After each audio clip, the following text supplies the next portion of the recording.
Cinema Bites, your go-to for movie recaps in a flash. Big twists, epic moments, all in just minutes. Our story begins with terrifying sounds echoing in the prison, and our protagonist decided to ignore these sounds. She spends her time counting numbers. That's what she does every day to maintain her mental health. Whenever she hears the soldiers approaching her, she quickly hides anything in front of her, whether pictures or strange items. She hurriedly sits in the wheelchair, preparing for whatever might happen when the soldiers arrive. Mallory tries to hide her fear of them by smiling at them and attempting to appeal to them with her gaze. But we see the soldiers insulting her with the harshest words, tying every part of her body to the wheelchair and dragging her as if she were an animal with no right to move on her own. The entire prison is full of children, and all of them are treated the same inhumane way. The soldiers take all the children to a specific room, and when they arrive, they leave them bound, forbidding them from moving. A woman enters, looking as though she can't stand herself, and we're shocked by the children. This place is supposed to be a school called Silly Creek. Silly Creek starts asking the children scientific questions, and we notice that none of them can answer due to how terrified they are,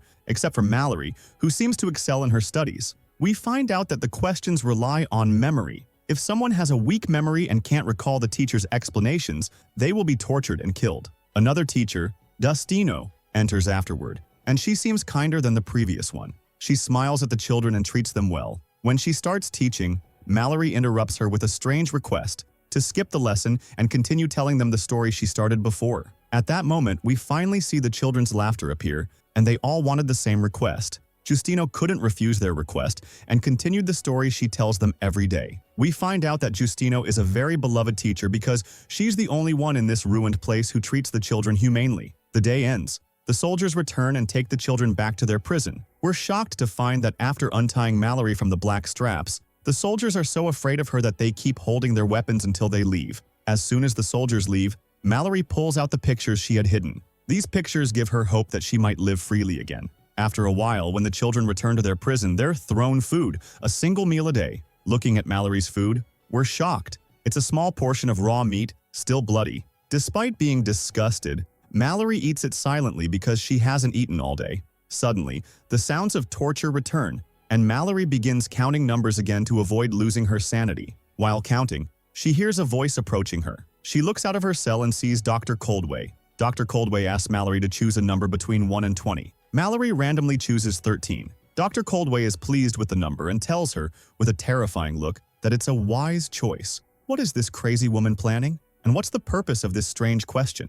The next morning comes, and as usual, the terrifying sounds fill the place. Mallory has become accustomed to the sounds and continues counting numbers in her head until she reaches room 13. And there's the shock. The room is closed and there's no sound coming from it. Mallory keeps asking the soldiers what happened to the child in room 13. She asks repeatedly, but no one answers her. When she reaches her class, she looks around for Kenny, the boy from room 13, but he's also absent from the mandatory lesson. At that moment, Mallory becomes terrified, suspecting that she's the reason for his disappearance. She keeps asking Justino about him, but even Justino refuses to answer her. To make Mallory stop asking, Justino allows them to untie their hands to do something fun and new. Each of them writes a story of their own creation. The children are so happy that they forget about Kenny entirely. Each of them grabs a pen and uses their creativity. The soldiers guarding the place are furious at what they see, suspecting that she's breaking the prison's rules. Time runs out, and it's time for each child to narrate their story. When Justino asks who wants to go first, everyone is scared of saying something wrong and being punished, except for the brave Mallory, who wanted to share her story. She tells a strange story that deeply moves everyone. It's about a princess on a lonely island with no one around. The island is full of zombies, and her last hope is to hide from them. But after a long time, she decides to end her life due to her loneliness. She steps out to let the zombies bite her and end it all. But suddenly, a strong zombie comes to save her from his companions. The princess ends up living with this zombie, becoming friends and overcoming her loneliness. This story makes Justino break down in tears, leading her to commit a mistake that could get her punished. She holds Mallory's head and pats her gently. At that moment, Mallory feels like she's dreaming. It's the first time someone has been kind to her and touched her this way. But soon after, the soldiers enter and yell at the teacher. The soldiers keep calling them animals. Afterward, the Sergeant Parks performs a very strange action by bringing a child closer to one of them. At that moment, all the children move in terrifying and savage ways with their entire bodies,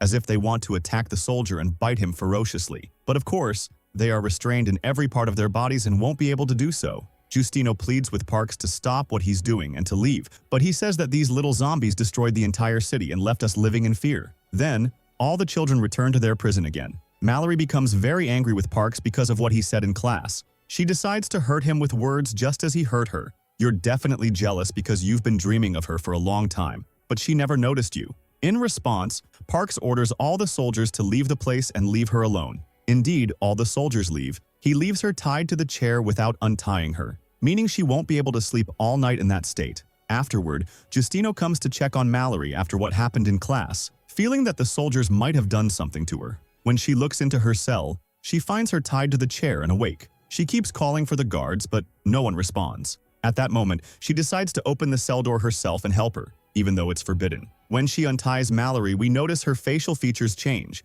and she begins begging Justino to leave immediately before she regrets helping her. We then see Mallory with a completely different face as she transforms into a zombie and lunges at Justino, trying to bite her. But Justino narrowly escapes, leaving terrified. We then see her wiping her face with the ointment that protects humans from zombie bites. This ointment blocks their sense of smell. Justino had forgotten to apply the ointment to her body before entering, but luckily, she didn't turn into a zombie. Later, Dr. Coldway appears and asks Mallory who was with her at that hour and what happened. She replies that no one was there. Dr. Coldway doesn't press further and instead asks her a different question. What's the best number we could choose for tomorrow? Without hesitation, Mallory says number 4, which is her cell number, to find out what happened to number 13 and why it disappeared after being chosen. Finally, a soldier appears to take her to her class. It's the same soldier, Parks. However, Parks doesn't take Mallory to her class, but instead leads her down a different path. Mallory is extremely scared,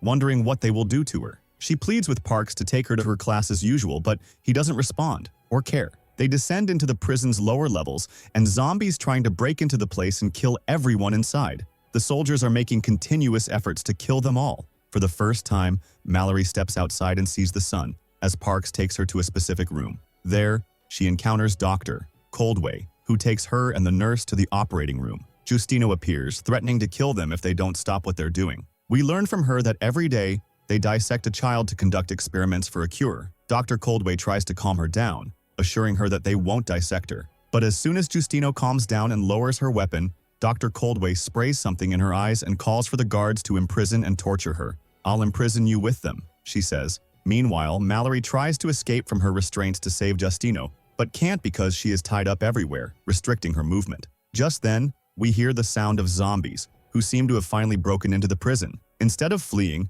Dr. Coldway decides to proceed with the operation and harvest Mallory's organs. But as her nurse closes the doors, a zombie grabs her hand and bites her savagely. Dr. Coldway manages to kill them and escape, leaving poor Mallory tied up and facing a zombie trying to attack anything in front of it. However, Mallory manages to grab a scalpel nearby, cuts her restraints, and quickly escapes to save Justino. When she sees Justino being attacked by soldiers, she ferociously attacks the soldiers, killing them until they fall and die. We then see that the zombies have taken over the entire prison. Any soldier in the prison is bitten mercilessly, and almost no one survives except those who manage to get into the military tanks and escape. Mallory and Justino manage to get into one of the tanks while all the zombies chase after them. Mallory is terrified by what she sees happening on the ground. As she's sitting there, the soldiers notice that she's one of them and try to kill her, but Justino defends her, telling them she'll leave and they won't see her again. Mallory then runs out of the tank before anyone can kill her, marveling at what she sees around her. Later,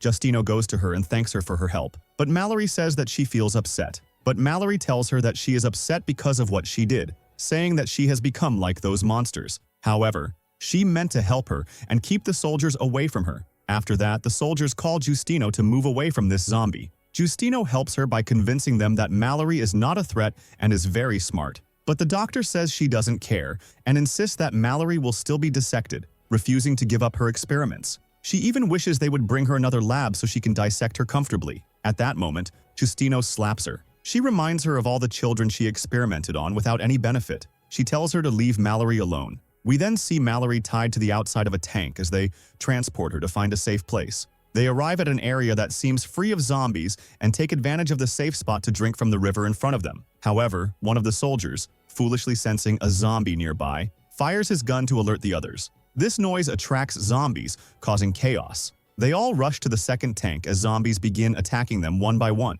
Unfortunately, one zombie bites a soldier, forcing Parks to kill him to prevent infection. The soldiers and doctors then try to figure out a solution or a safe place to go. Everyone wants to get rid of Mallory except for Justino, who constantly defends her. They decide to keep her with them. The soldiers search for a safe place, but the city is in ruins, with broken streets and zombies everywhere. Despite this, the soldiers remain determined and give instructions to the group on how to survive. No loud noises, apply ointment all over their bodies and pass by the zombies without fear or hesitation. This way, the zombies won't sense them or attack. They follow these instructions and the zombies don't notice them at all, remaining oblivious. Eventually, they encounter a strange zombie carrying a child and acting motherly. The doctor becomes curious and approaches to examine the child, only to discover it's not a real child but pieces of flesh from a killed child. She screams in shock, causing all the nearby zombies to gather around her and attempt to bite her. The soldiers manage to kill the attacking zombies and continue on their way quietly until they finally reach a seemingly safe building.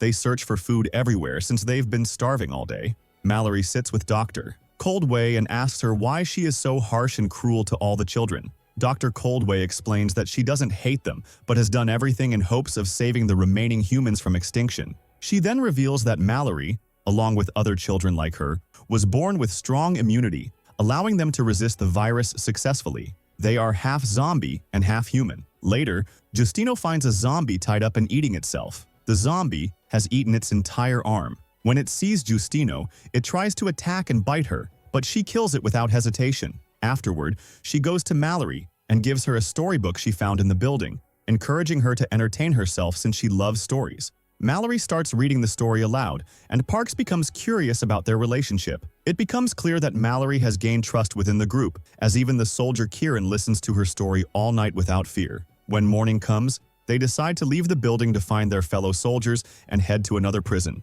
Unfortunately, the streets are full of zombies, making it impossible to proceed safely. Mallory suggests she go alone to handle the situation. She confidently walks among the zombies without fear. At one point, she sees a cat, attacks it, and devours it savagely, as she hasn't eaten since being imprisoned. She then reaches a house and is surprised by its appearance because she has never seen a real house before. Inside the house, she hears a dog barking, takes it outside, and devises a clever plan. She throws the dog into the midst of the zombies to distract them and lead them away. She then returns to the soldiers and informs them of her successful plan. The soldiers follow her lead and realize they can't move further due to the zombie threat. Mallory has now become an integral part of their group and takes charge of finding a safe exit. She discovers a side street with fewer zombies and directs the soldiers. There, they proceed cautiously and encounter something extraordinary, a massive zombie tree that leaves the doctor speechless. She is even more astonished when she sees another gigantic tree. Everyone is stunned and asks the doctor about the purpose of these trees.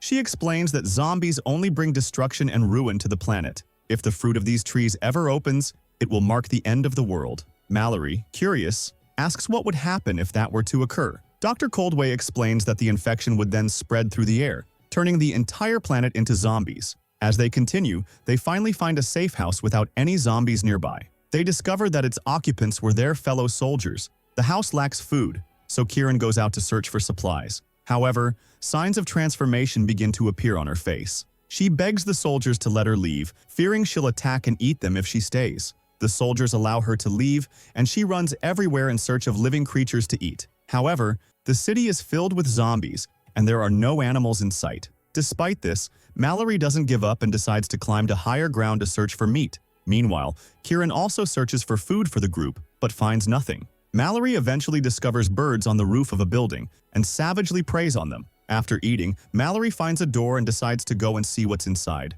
She finds children like her acting normally, but then their expressions change, and she immediately realizes that these children are like her. Their expressions changed because they smelled her colleague's scent. There's no one else alive in the city, so she runs back home to tell them what she saw. Inside the house, she witnesses a fight between Dr. Coldway and Justino. The former, being foolish, had enough time to explain Mallory's situation and create the vaccine, but failed, leading to their dire circumstances. They discuss the situation, and Mallory warns them about what she saw. Parks tells her that Kieran has covered himself entirely with protective ointment, making it impossible for zombies to harm him. Mallory shocks them by revealing that the protective ointment is a myth because she can smell it on him. Meanwhile, Kieran reaches the supermarket and decides to enter. He leaves his weapons and wireless phone outside before entering. Parks tries to contact him, but he doesn't respond, so they decide to search for him with Mallory's help. Kieran, unaware of the danger, enjoys his time in the supermarket, eating chips and browsing magazines. At the same time,